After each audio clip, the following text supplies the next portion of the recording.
Hello everyone. Web classes के इस YouTube channel पे आप सबका स्वागत है। मैं क्लास 12th के लिए फिजिक्स का एक टॉपिक लेके आ रहा हूँ जिसका नाम है ऑप्टिक्स। जो बच्चे 2023 में एग्ज़ाम देने वाले हैं उनके लिए ये टॉपिक है।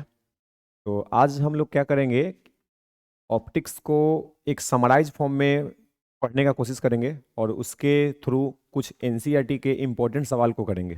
ठीक है, तो वीडियो में बने रहिए, वीडियो को अंत तक देखिएगा, आपको बहुत कुछ सीखने को मिलेगा।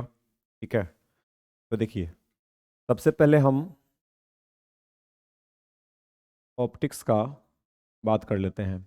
ऑप्टिक्स का जैसा कि पिछले वीडियो में आपको बताया गया था, इसका जो सिलेबस है वो लगभग 14 मार्क्स का होता है। ठीक है, बोर्ड के एग्ज़ाम में जो बीएसीवी का एग्ज़ाम होने वाला है, सीबीएसई में भी जो एग्ज़ाम होगा उसका भी ऑप्टिक्स से अच्छा खासा सवाल आने वाला है, क्योंकि ऑप्टिक्स एक बड़ा चैप्टर है। ऑप्टिक्स का जैसा आपने देखा होगा कि बुक में एनसीईआरटी के अकॉर्डिंग किसका दो पार्ट बनाया गया है, दो चैप्टर बनाया गया है। एक का नाम दिया गया है रे ऑप्टिक्स, एक का नाम दिया गया है रे ऑप्टिक्स और दूसरा का नाम दिया गया है वेव ऑप्टिक्स। ठीक है, तो दोनों से सवाल बनते हैं। आज हम आपको एक समराइज फॉर्म में रे ऑप्टिक्स के बारे में बेसिक नॉलेज देंगे जिससे आपको बहुत हेल्प मिलेगा। ठीक है, तो रे ऑप्टिक्स को हम स्टार्ट करते हैं। इसके बाद सेकंड चैप्टर आएगा वेव ऑप्टिक्स, तो उसको भी हम लोग पढ़ेंगे। एक रेगुलर बेसिस पे आपको लाइव क्लासेस के थ्रू या रिकॉर्डेड वीडियो के थ्रू आपका पढ़ाई को दिया जा रहा है, क्रैश कराया जा रहा है कि आप कम समय में बोर्ड में अपने जो मार्क्स हैं उसको ज़्यादा से ज़्यादा कैसे लाएं। ठीक है, तो आप इसको फॉलो कीजिएगा। रे ऑप्टिक्स को हम शुरू करते हैं और रे ऑप्टिक्स में हम स्टार्टिंग से कुछ पॉइंट को समराइज करके बात कर लेते हैं। बहुत सारे बात हैं जो इसमें अभी हम लिख नहीं पाएंगे, आपको हम बोलेंगे, आप उसको वीडियो से लिख सकते हैं या समझ सकते हैं, अगर जानते होंगे तो याद होगा। ठीक है, देखिए, अगर हम रे ऑप्टिक्स का बात करें, ठीक है, रे ऑप्टिक्स, तो रे ऑप्टिक्स में अगर हम टॉपिक बोले कि क्या क्या हमको कवर करना चाहिए, टू द पॉइंट क्या क्या हमको कवर करना चाहिए, तो सबसे पहला जो अगर टॉपिक है तो आप इसको देख लीजिएगा, लाइट का प्रॉपर्टी। ठीक है, लाइट का प्रॉपर्टी क्या क्या है इसको आप देख लीजिएगा। ठीक है, जो कि आप सब बच्चों को पता होता है, इसलिए हम इस पे ज़्यादा डिटेल में जा नहीं रहे, आपका लाइट का प्रॉपर्टी पता होता है। इसके बाद जो सेकंड टॉपिक है वो है रिफ्लेक्शन। Reflection of light. और इसके बाद जो आता है वो रिफ्रैक्शन आता है। आपको शॉर्टकट में इस चैप्टर को कम समय में कैसे काबू में लाया जाए ताकि जो सवाल एग्जाम में पूछा जाए वो हमसे बन जाए, तो आप इस वीडियो को अच्छे से बस थोड़ा सा पेशेंस रख के देखिएगा, आपको सब कुछ समझ आ जाएगा। रिफ्रैक्शन ऑफ लाइट, और इसके बाद रिफ्रैक्शन में कुछ डिटेल में आएगा, वो टॉपिक के साथ जब रिफ्रैक्शन आपको बताया जाएगा तो उसमें डील करेंगे हम। इसके बाद आपको पढ़ना है optical instrument. Optical instrument, optical instrument और कुछ लाइट का फिनोमेना है, इसको हम यहाँ पे अगला टॉपिक में बना देते हैं, phenomena. Phenomena due to light. Light के कारण जो जो फिनोमेना हो रहा है उसके बारे में आपको समझना है। अगर इतना टॉपिक आप अच्छे से कवर कर लेते हैं तो एग्ज़ाम में आप सवाल को बना पाएंगे। देखिए, कुल मिला के कितना टॉपिक लिखा हुआ है, पाँच। पांच टॉपिक को आपको समझना है, तो आप इसको स्क्रीनशॉट फिलहाल के लिए ले सकते हैं या आप कॉपी है तो आप नोट कर सकते हैं। अभी वीडियो हम बना रहे हैं तो हम इसको स्लाइड को आगे बढ़ा के काम करेंगे। ठीक है, में हम नेक्स्ट पेज पे जाते हैं और सबसे पहले हम स्टार्ट कर लेते हैं। लाइट का प्रॉपर्टी आपको पता होगा, अगर नहीं पता है तो शॉर्टकट में हम बात कर लेते हैं, प्रॉपर्टीज ऑफ लाइट। लाइट का प्रॉपर्टी क्या क्या होता है, तो लाइट के बारे में पहला कि लाइट जो होता है वो ट्रेवल इन स्ट्रेट लाइन, बहुत छोटा छोटा पॉइंट है। हम एकदम बेसिक से लेके चल रहे हैं कि जो बच्चा एकदम फ्रेश है, पढ़े हैं या नहीं पढ़े उससे मतलब नहीं है, हम जितना आपको यहाँ पे बताने वाले हैं उसको आप स्ट्रिक्टली फॉलो करो, उतना बात आपके दिमाग में होना चाहिए तो आप सवाल को कर पाएंगे। ठीक है, तो अभी पहला वीडियो हम ऑप्टिक्स पे थियोरेटिकल लेके आ रहे हैं, साथ में आपको हम क्वेश्चन भी सॉल्व कराएंगे और आपको बताएंगे कि क्वेश्चन कैसे बन रहा है, ठीक है। तो आपको सब आइडिया मिलेगा। Light travel in straight line, ठीक है। सेकंड पॉइंट में बात करेंगे तो लाइट एक इलेक्ट्रोमैग्नेटिक वेव है, ठीक है। लाइट एक इलेक्ट्रोमैग्नेटिक वेव है, इलेक्ट्रोमैग्नेटिक वेव है। कैसा वेव है? इलेक्ट्रोमैग्नेटिक ट्रांसवर्स इसको बोला जाता है नेचर में, ट्रांसवर्स वेव है, इलेक्ट्रोमैग्नेटिक ट्रांसवर्स वेव है। तीसरा पॉइंट का अगर बात करें तो लाइट का जो स्पीड होता है टी, इसको डिफाइन किया गया है फ्रीक्वेंसी इनटू वेवलेंथ। लाइट का इलेक्ट्रोमैग्नेटिक रेडिएशन का जो स्पीड होता है उसको हम क्या दिखाते हैं? एफ इंटू लैम्डा, जहाँ पे एफ फ्रीक्वेंसी होता है और लैम्डा वेवलेंथ होता है। टी को बोला जाता है स्पीड ऑफ लाइट, ठीक है। लाइट ऐसे चलता है, ऐसे ऐसे चलता है इस पाथ पे, जिस पाथ पे ये चल रहा है ये इक्वली होता है, ऐसा नहीं कि छोटा बड़ा होगा, बराबर बराबर अपना साइकिल को बनाएगा। तो जिस पाथ पे ट्रेवल कर रहा है उसके परपेंडिकुलर ओसिलेट करता है इलेक्ट्रिक फील्ड और मैग्नेटिक फील्ड के परपेंडिकुलर ओसिलेट करता है। इसको हम इलेक्ट्रिक फील्ड वेक्टर बोलते हैं और इसको हम मैग्नेटिक फील्ड बोलते हैं। ए और बी और में भी रिलेशन होता है। इलेक्ट्रिक फील्ड को हम लिखते हैं सी इंटू बी वेक्टर, ठीक है। Electric field equal to C into B vector. तो ये इसका बेसिक कुछ प्रॉपर्टी है। तो 3 प्रॉपर्टी हुआ। फोर्थ नंबर में अगर हम बात करें, नेक्स्ट पेज को देख लेते हैं। अगर हम फोर्थ नंबर प्रॉपर्टी का बात करें तो लाइट में ये याद रखिएगा कि अगर 2 मीडियम है, ठीक है, एक मान लेते हैं डेंसर मीडियम है, एक मान लेते हैं रेयर मीडियम है। डेंसर मीडियम किसको बोलते हैं?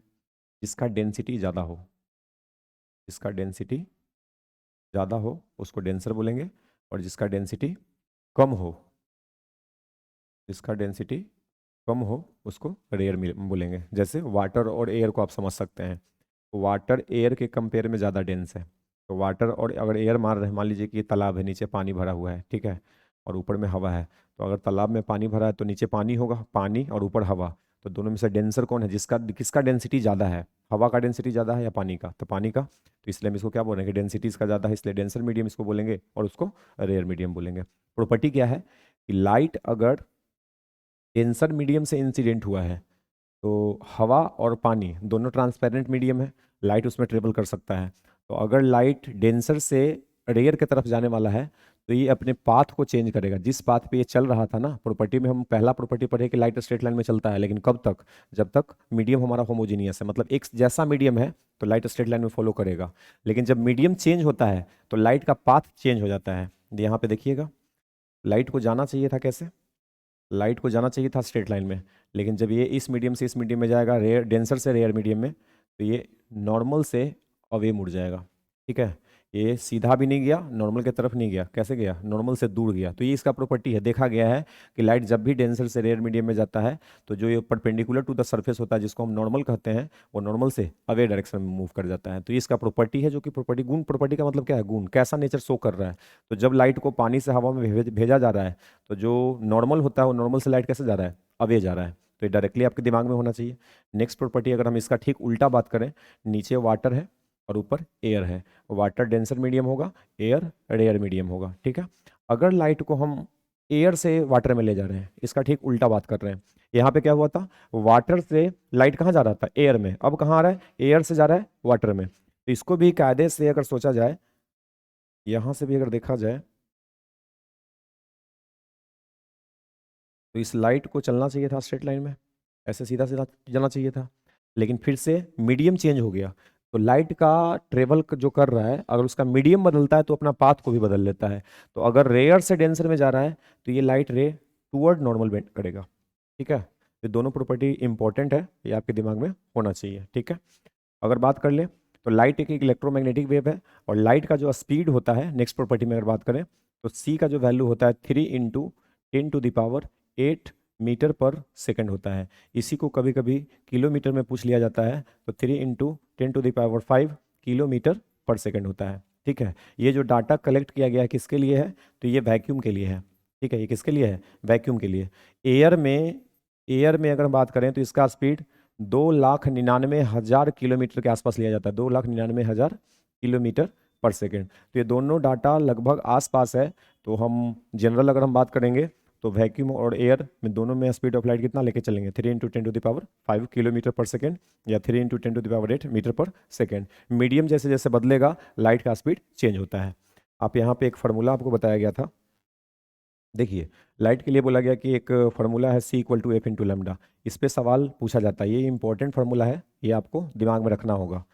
लाइट अगर एक मीडियम से दूसरा मीडियम में गया है, क्वेश्चन कैसे पूछा जाएगा, लाइट अगर एक मीडियम से दूसरे मीडियम में गया है तो लाइट का क्या बदलेगा। लाइट के पास यहाँ पे फार्मूला के हिसाब से देखा जाए तो तीन चीज है, एक क्या है, स्पीड है, दूसरा क्या है, फ्रीक्वेंसी है, और तीसरा क्या है, वेवलेंथ है। तो आपसे सवाल बनेगा कि लाइट जब एक मीडियम से दूसरा मीडियम में जा रहा है तो लाइट का क्या चेंज होने वाला है, तो क्या चेंज होगा, उसका आंसर सही क्या है कि स्पीड चेंज होगा और उसका वेवलेंथ चेंज होगा। लाइट अगर एक मीडियम से दूसरा मीडियम में गया है तो उसका स्पीड बदल जाता है, उसका वेवलेंथ बदल जाता है, लेकिन इसका फ्रीक्वेंसी कांस्टेंट रहता है। ठीक है, इसका फ्रीक्वेंसी कांस्टेंट रहता है। तो ये लाइट का प्रॉपर्टी था जो कि आपको अच्छे से आसानी से समझ में आया होगा, हो सकता है आपको आता भी हो, तो कोई बात नहीं, इसके बाद से कवर कर लेते हैं। देखिए इसके बाद शुरू होता है directly reflection, reflection of light. तो रिफ्लेक्शन भी क्लास 10th का टॉपिक है, आप सिलेबस में आप पढ़े होंगे, 10th में पढ़े होंगे, 8th में पढ़े होंगे, 12th में भी है, और इससे सवाल एक आध आ जाता है। तो एक नंबर भी एग्जाम्पल में जो एग्जाम होने वाला है उसमें इंपॉर्टेंट है कि एक एक मार्क्स को हमको गेन करना है, कैसे करेंगे उसको आपको समझना है। तो देखिए रिफ्लेक्शन ऑफ लाइट का अगर हम बात करें तो रिफ्लेक्शन ऑफ लाइट के लिए आप सबसे पहले क्या समझिए, इसका डेफिनेशन क्या है, ये होता क्या है।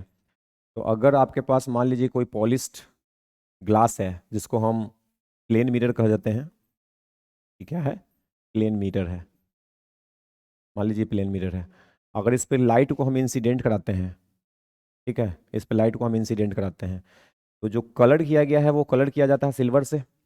और सिल्वर जो होता है वो लाइट का बेस्ट रिफ्लेक्टर है, लाइट को सबसे अच्छा से जो रिफ्लेक्ट करता है वो कौन करता है, सिल्वर करता है। रिफ्लेक्शन का मीनिंग क्या है, रिफ्लेक्शन होता क्या है, तो रिफ्लेक्शन का मतलब होता है बाउंसिंग बैक। अगर लाइट आया है, मान लीजिए कि एयर से आया है, इस पे इंसिडेंट हुआ, ये लाइट को जाना चाहिए था सीधा, लेकिन ये कलर जो किया हुआ है तो सिल्वर इसको पास करने नहीं देगा। सिल्वर जो है वो ट्रांसपेरेंट मटेरियल नहीं है, ओपिक है, और वो लाइट को रिफ्लेक्ट करता है, एब्जॉर्ब करता है, लेकिन सबसे कम करता है। बहुत सारा ऑब्जेक्ट है जो लाइट को एब्जॉर्ब करता है, लेकिन सिल्वर एक ऐसा मेटल है जो लाइट को रिफ्लेक्ट करता है। तो यहाँ से लाइट जो आया था अब इससे पास तो नहीं हो पाएगा और यहाँ से टकरा के वापस चला जाएगा। तो ये जो बाउंसिंग बैक हुआ ना, लाइट आया टकरा के चला गया, इसी को हम क्या बोलते हैं, रिफ्लेक्शन। बहुत सिंपल है।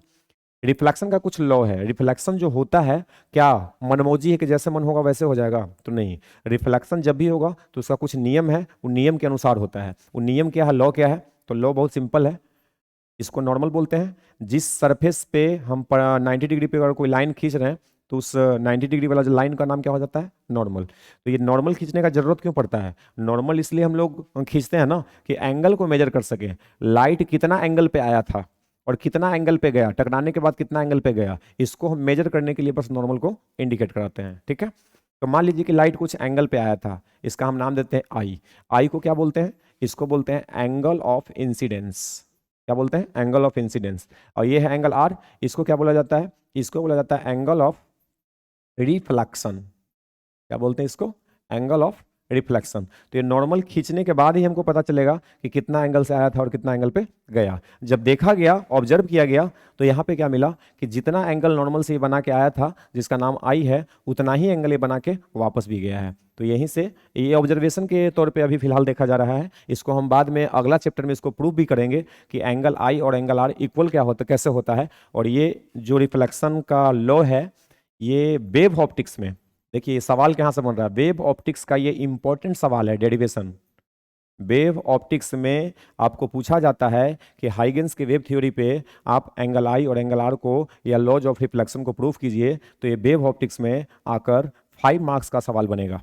ठीक है, अब बहुत इंपॉर्टेंट सवाल है वेव ऑप्टिक्स में, जो 5 मार्क्स का सवाल बनता है वो बहुत इंपॉर्टेंट सवाल है। वो बिहार बोर्ड के बच्चे हों या सीबीएसई के बच्चे हों, वही जनरली सवाल पूछा जाता है। ठीक है, तो ऐसे तो याद रखना आसान है कि जितना एंगल नॉर्मल से बना के आया उतना एंगल बना के गया, आपको बोलेगा कि इसको प्रूफ करके दिखाइए। ठीक है, तो रे ऑप्टिक्स में बस ऑब्जर्वेशन है, इसका प्रूफ हम कहाँ करेंगे, वेव ऑप्टिक्स में करेंगे।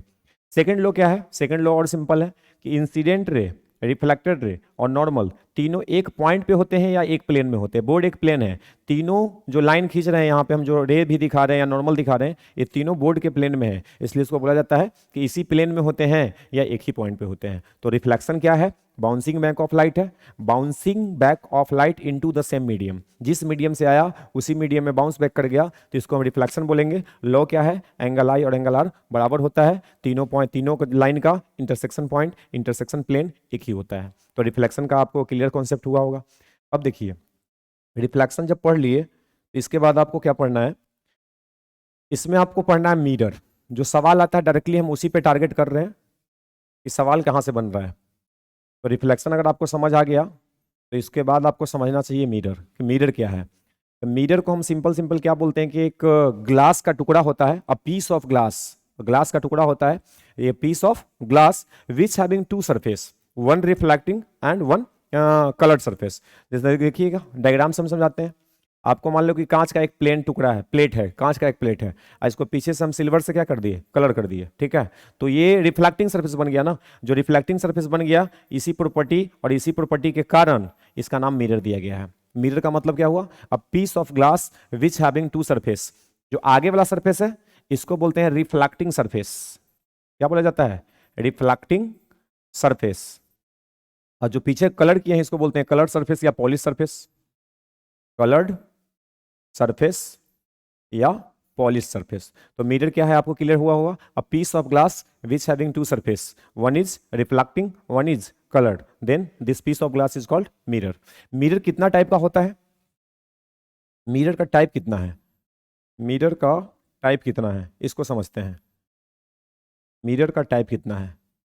सवाल देखिए, बहुत बहुत ही समराइज फॉर्म में आपको ये नोट्स प्रोवाइड किया जा रहा है, ये वीडियो बनाया जा रहा है। आप इसको वीडियो को अच्छे से ध्यान से देख के आप नोट्स बना के एक बहुत अच्छा प्रिपरेशन कर सकते हैं। तो मिरर होता है दो, एक को बोलते हैं प्लेन मिरर और एक को बोलते हैं स्फेरिकल मिरर, ठीक है। एक का नाम है प्लेन मिरर और दूसरा का नाम है स्फेरिकल मिरर। प्लेन मिरर में आप क्या पढ़िएगा? प्लेन मिरर में पढ़ लीजिएगा properties, properties of image, properties of image formed by plane mirror। ये क्वेश्चन पूछा जाता है, properties of image formed by plane mirror. Plane mirror से जो इमेज बनता है उसका प्रॉपर्टी। तो देखिए हम यहाँ पे बगल में प्रॉपर्टी आपको बता दे रहे हैं, जैसे आपको लिखा जा रहा है वैसे नोट्स बना लीजिएगा, शॉर्टकट नोट्स एकदम बेस्ट तैयार होगा और सब क्वेश्चन का आंसर आपको इसमें मिल जाएगा।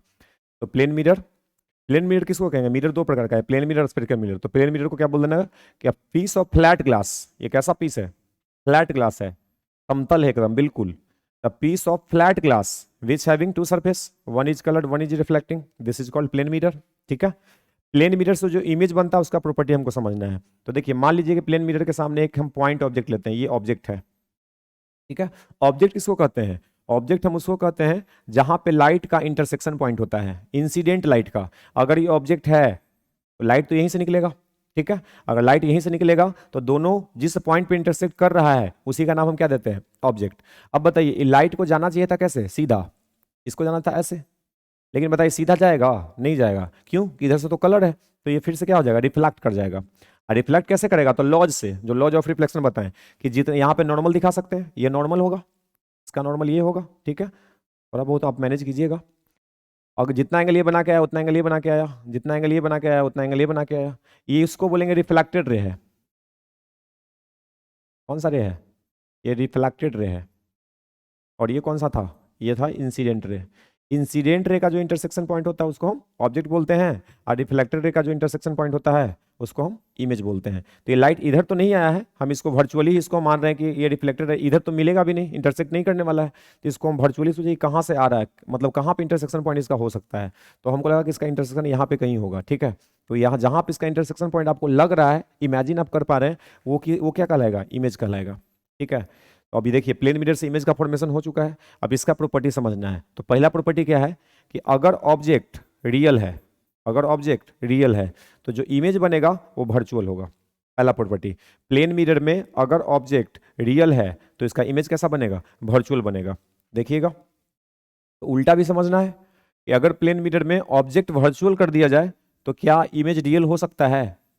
तो इसमें आपको हम कल ऑब्जेक्टिव जो बताए थे उसमें ये क्वेश्चन मिला था हम लोग को। देखिए, अगर यही प्लेन मिरर है और इसमें हम बोले कि एक ऑब्जेक्ट है जो इस तरह से रखा हुआ है, देखिएगा ये कन्वर्जिंग लाइट बीम आ रहा है, कन्वर्ज करने से पहले हम बीच में एक मिरर को डाल दिए, तो लाइट कन्वर्ज नहीं हो पाया। अज्यूम करें कि कहाँ पे कन्वर्ज होगा, तो कहीं इधर कन्वर्ज हो रहा होगा इस पॉइंट पे। तो ये क्या है, इंसिडेंट रे का इंटरसेक्शन पॉइंट हमको मिल रहा है ना, जो कि सही में नहीं है, लेकिन अगर ये मिरर नहीं होता तो यहीं पे करता, तो हम इसको ऑब्जेक्ट बोलेंगे। लेकिन ये इसका रियल ऑब्जेक्ट नहीं कहलाएगा, क्योंकि ये इंटरसेक्शन सही में नहीं हुआ है, इसलिए इसका नाम हम क्या देंगे कि वर्चुअल ऑब्जेक्ट है। कैसा ऑब्जेक्ट है, वर्चुअल ऑब्जेक्ट है। अब देखिए इसका जो इमेज का फॉर्मेशन होगा, तो ये लाइट यहाँ से टकराने के बाद इधर वापस आएगा, ये लाइट टकराने के बाद इधर वापस जाएगा, जहां पे इंटरसेक्ट करेगा वहां पे क्या बनेगा, इमेज बनेगा।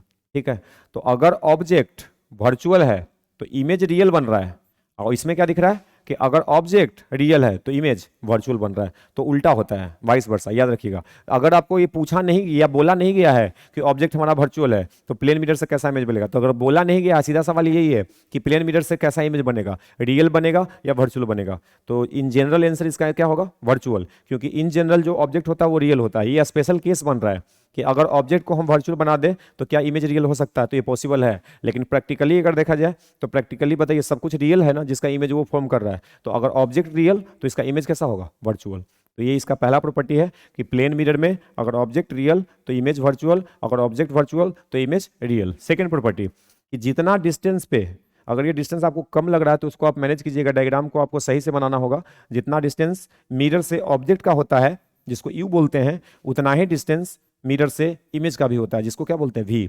तो यहां से हम कह सकते हैं कि यू और वी दोनों क्या होने वाले हैं, बराबर होने वाले हैं। मिरर से जितना डिस्टेंस पे ऑब्जेक्ट को रखा जाएगा उतना ही डिस्टेंस पे इसका इमेज बनता है। तो ये प्रॉपर्टी दूसरा है जो कि आपको ध्यान में रखना है। तीसरा प्रॉपर्टी का बात किया जाए तो तीसरा प्रॉपर्टी में देखिएगा कि जितना बड़ा साइज होगा ऑब्जेक्ट के, जितना बड़ा ये डॉट है उतना ही बड़ा ये डॉट इमेज में भी दिखेगा। तो हम यहां से बोल सकते हैं कि size of object is equal to size of image. जो ऑब्जेक्ट है और जो इमेज है वो दोनों का साइज क्या रहने वाले हैं, बराबर रहने वाले हैं। तो ये तीन प्रॉपर्टी आपको पता है। इसके बाद प्लेन मिरर का जो, देखिए साइज अगर इक्वल है तो कोई पूछे कि प्लेन मिरर का मैग्निफिकेशन क्या होगा, मैग्निफिकेशन ऑफ प्लेन मिरर। तो मैग्निफिकेशन को डिफाइन किया जाता है HI/HO से। तो दोनों का अगर साइज इक्वल है तो दोनों कट के क्या बचेगा, 1।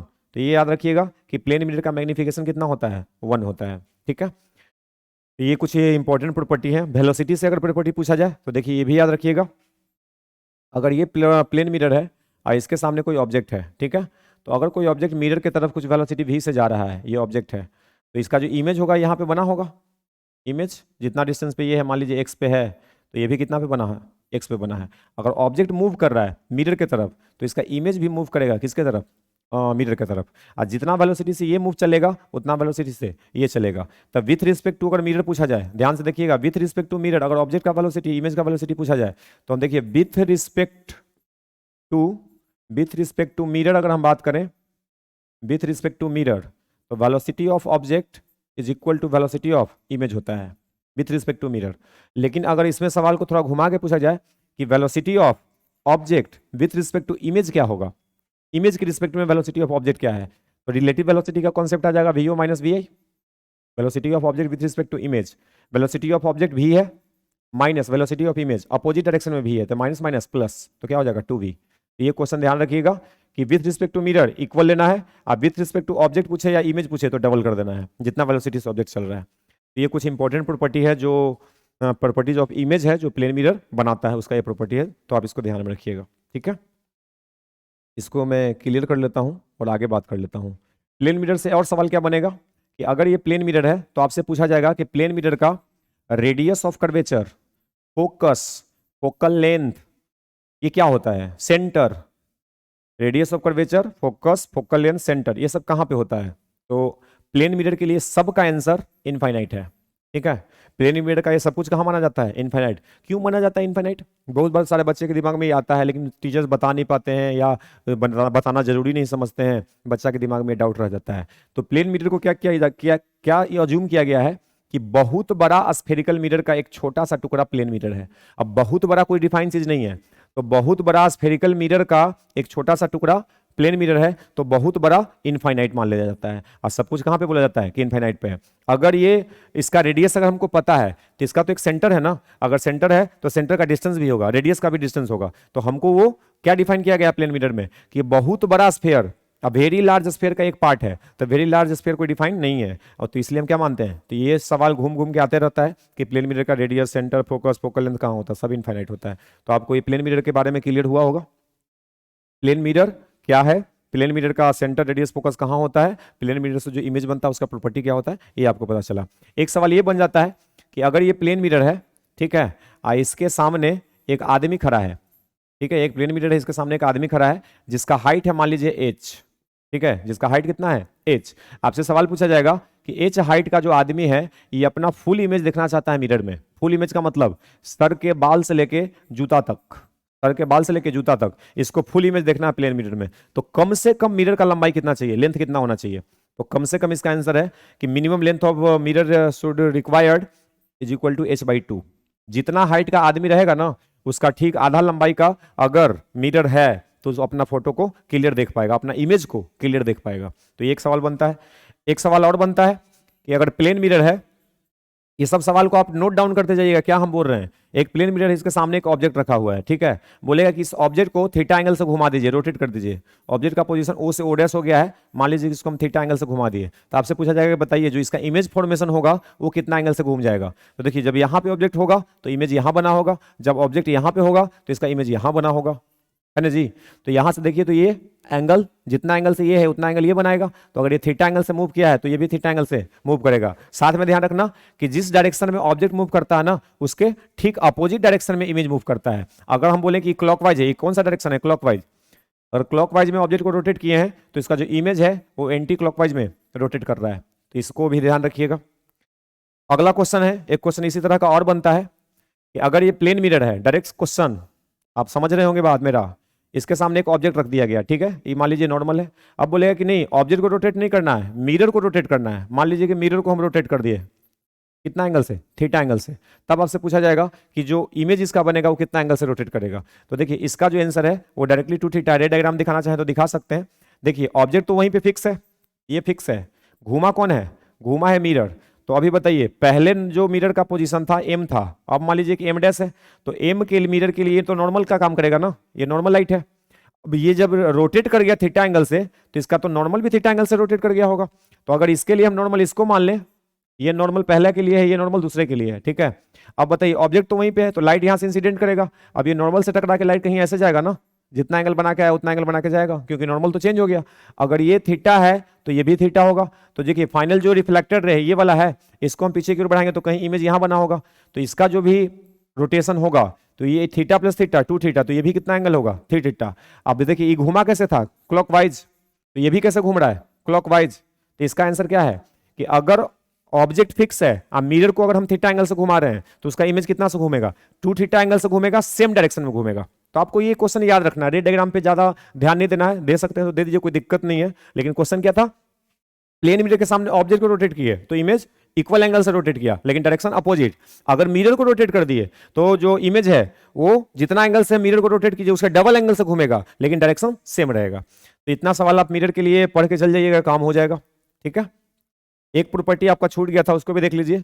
प्लेन मिरर से जो इमेज बनता है ना, प्लेन मिरर से जो इमेज बनता है ये लैटरली इन्वर्ट कर जाता है। इसमें आपको पता नहीं चलेगा लैटरली इन्वर्ट कैसे किया, तो इसके लिए हम एक और एग्जांपल ले लेते हैं। जैसे एक लेटर लिखे बी, अब बी लिख के हम मिरर के सामने रखे हैं तो ये एक ऑब्जेक्ट बन गया, इसका जो इमेज बनेगा ना वो इस तरह से बनेगा, ठीक है। इसको बोलते हैं लैटरली इन्वर्ट करना, मतलब साइड बदल जाना। अगर हम इसको बोले कि राइट साइड है, इसको बोले लेफ्ट साइड है, तो इसका देखिए राइट साइड वाला इधर आ गया है और लेफ्ट साइड इधर चला गया है, तो साइड बदल गया, इसको क्या बोलते हैं, लैटरल इन्वर्जन। सवाल ऐसे भी बन सकता है कि बताइए इनमें से किसका लैटरल इन्वर्जन नहीं होगा। आपको ऑप्शन दे दिया जाएगा कि ओ है, एक्स है, एम है और मान लीजिए कि क्यू है, ठीक है, किसका लैटरल इन्वर्जन नहीं होगा। तो देखो ओ का भी लैटरल इन्वर्जन नहीं होगा, उल्टा करके भी लिखेंगे तो वो इसने दिखेगा, एक्स का भी नहीं होगा, एम का भी नहीं होगा, किसका हो सकता है, क्यू का। तो इस तीनों का लैटरल इन्वर्जन नहीं हो रहा है, आई का, इसका भी लैटरल इन्वर्जन नहीं हो रहा है। तो इस तरह का सवाल भी आ सकता है। तो हम ऐसा उम्मीद करते हैं कि प्लेन मिरर और प्लेन मिरर से बनने वाला इमेज का प्रॉपर्टी आपको क्लियर हुआ होगा। सेकंड जो हमारा मिरर था उसके बारे में बात करते हैं। उसको बोला जाता है स्फेरिकल मिरर, क्या बोलते हैं उसको? Spherical mirror. स्फेरिकल मिरर दो टाइप का होता है, एक को बोलते हैं कॉन्वेक्स मिरर, कॉन्वेक्स मिरर, और दूसरा को बोलते हैं कॉनकेव मिरर। ठीक है, एक को बोलते हैं कॉन्वेक्स मिरर और दूसरा को बोलते हैं कॉनकेव मिरर। इसको आप डायग्राम से हम समझा देते हैं कि ये होता क्या है। आपसे ये नहीं पूछने वाला है कॉन्वेक्स मिरर कॉनकेव मिरर क्या होता है, उस पर सवाल बनेगा, सब कुछ आप समझिए। पहले हम समझते हैं स्फेरिकल मिरर क्या है, उसका पार्ट क्या है। तो मान लीजिए कि ये स्फेयर है, हॉलो स्फेरिकल ग्लास है, हॉलो स्फेरिकल ग्लास, खोखला कांच का गोला है, इसको हम ऐसा रंग देते हैं। ठीक है, इसको हम ऐसे कलर कर दिए, इधर से कलर कर दिए। ठीक है, इसको हम काट के हटा लेते हैं, यहां से इसको काट के हटा लिए, यहां से इसको काट के हटा लिए। ठीक है, तो ये जो दो शेप बचा ना, इसी को हम मिरर कहते हैं। इसका नाम है कॉन्वेक्स और इसका नाम है कॉनकेव। ठीक है, पहचान सकते हैं आप? जो मिरर उठा हुआ है, जिसका रिफ्लेक्टिंग सरफेस उठा हुआ है, निकला हुआ जैसा लग रहा है, उसको हम क्या बोलते हैं? कॉन्वेक्स। और जिसका रिफ्लेक्टिंग सरफेस धाता हुआ है, अंदर की तरफ गया हुआ है, उसको क्या बोलते हैं? कॉनकेव। तो कोई एक याद आपको करना पड़ेगा कि कॉन्वेक्स और कॉनकेव को पहचानेंगे कैसे, पहचान जरूरी है। नहीं तो पता चला कि क्वेश्चन में पूछ रहा है कॉनकेव, आप बना रहे हैं कॉन्वेक्स, आज सवाल को सोल्व करने का कोशिश कर रहे हैं, आज सवाल को सोल्व कर भी दे रहे हैं और आंसर गलत मार के आ रहे हैं। तो पहचान इसका जरूरी है कि कॉन्वेक्स कौन है, कॉनकेव कौन है। बहुत आसान चीज है, लेकिन अगर आपको आता है तो ठीक है, नहीं आता है तो यहां से शुरुआत है। अब देखिए ये दोनों मिरर है, ये किसका पार्ट था? हॉलो स्फेरिकल ग्लास का पार्ट था, है ना? ये हॉलो स्फेरिकल ग्लास का पार्ट था। अगर ये हॉलो स्फेरिकल ग्लास का पार्ट है तो देखिए इसका सेंटर भी तो कहीं ना होगा। ये दोनों मिरर एक ही स्फेयर का पार्ट है, तो दोनों का सेंटर तो एक ही पॉइंट पे होगा। इसको दोनों मिरर के लिए बोला जाएगा सेंटर ऑफ कर्वेचर। क्या बोला जाएगा? Centre of curvature. Centre of curvature का मतलब क्या हुआ कि कर्व का ही सेंटर है, क्योंकि पूरा स्फेयर तो बचा नहीं। अगर पूरा स्फेयर होता तो केवल क्या बोलते हैं? सेंटर। लेकिन अब केवल कर्व बच रहा है, इतना ही पार्ट है, तो इतना पार्ट केवल हम ऐसे दिखाएंगे कि देखिए ये है कॉन्वेक्स मिरर, ऐसे बनाया जाएगा। तो कॉन्वेक्स मिरर किसी स्फेयर का पार्ट है, कहीं ना कहीं उसका सेंटर होगा, जो सेंटर होगा उसका नाम क्या देना है? Centre of curvature. जो मिरर है उसका एक मिडिल पॉइंट है, उस मिडिल पॉइंट का नाम होता है पोल। क्या नाम होता है? पोल। पोल और सेंटर ऑफ कर्वेचर के ठीक बीच में एक और पॉइंट होता है जिसका नाम होता है फोकस। तीनों पॉइंट क्लियर? जो तीन पॉइंट इसमें भी होगा, सेंटर तो दोनों का सेम है, इसका पोल यहां पे होगा इसके मिड पॉइंट पे, और ये दोनों पॉइंट के बीच में एक पॉइंट होगा जिसका नाम होगा फोकस। तो कॉन्वेक्स मिरर, कॉनकेव मिरर, ये सब का फोकस, सेंटर, पोल, ये सब डिफाइन चीज है। मिरर, प्लेन मिरर में ऐसा डिफाइन नहीं किया गया था। उस सब के कहां मानते हैं? इनफाइनाइट मानते हैं।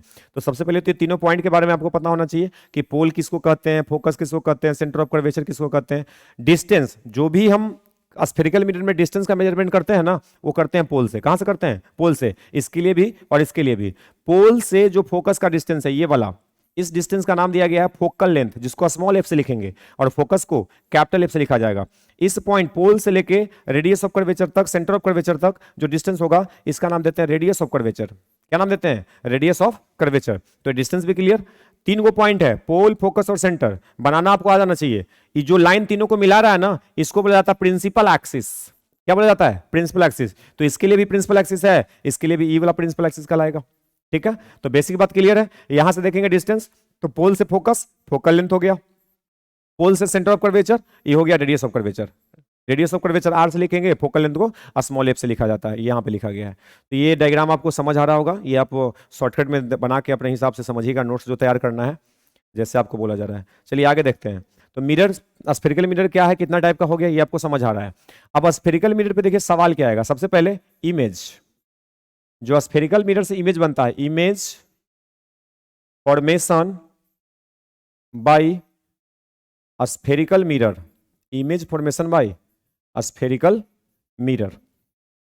आपको थोड़ा सा समय देना पड़ेगा, क्योंकि स्ट्रॉन्ग कॉन्सेप्ट लेके अगर आप तैयारी करना शुरू कीजिएगा, समय हम लोग के पास सफिशियंट है। जितना देर का हम वीडियो बना रहे हैं, कोशिश करेंगे कि जितना समराइज फॉर्म में पॉइंट को टारगेट किया जाए, जिससे आपका नंबर अच्छा आ जाए। हम ज्यादा लंबा वीडियो बनाने के चक्कर में नहीं रहेंगे, नंबर को मैक्सिमाइज करने का चक्कर में रहेंगे। ठीक है, तो उसके लिए हम जैसे जैसे आपको करा रहे हैं, वैसे वैसे आप कॉन्सेप्ट अपना बिल्डअप कीजिए, नोट्स बनाइए, नोट्स पे ध्यान दीजिए, जहां से सवाल बताया जाएगा वहां से सवाल को सोल्व कीजिए, सब कुछ सही हो जाएगा। 2 महीना बहुत सफिशियंट होता है। ठीक है, देखिए image formation by spherical mirror. तो स्फेरिकल मिरर में आपको क्या पता है कि 2 मिरर है, एक का नाम है कॉन्वेक्स और एक का नाम है कॉनकेव।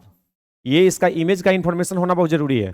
कितना मार्क्स का सवाल आएगा, 1 या 2 मार्क्स का सवाल यहां से बन रहा है, उसके लिए हमको 2 मार्क्स भी इंपॉर्टेंट है। बहुत ही एक वीडियो में आपको कवर हो जा रहा है। तो एक वीडियो में अगर 2 नंबर आ रहा है तो 35 वीडियो अगर हम बना दें तो 70 नंबर कवर हो जा रहा है। तो 35 वीडियो तो देखना पड़ेगा ना।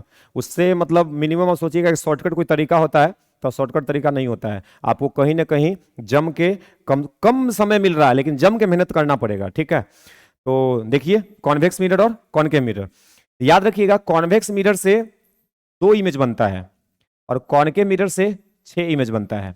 टोटल कितना हो जाएंगे, 6 + 2 8। ये 8 इमेज का इंफॉर्मेशन आपके दिमाग में होना चाहिए।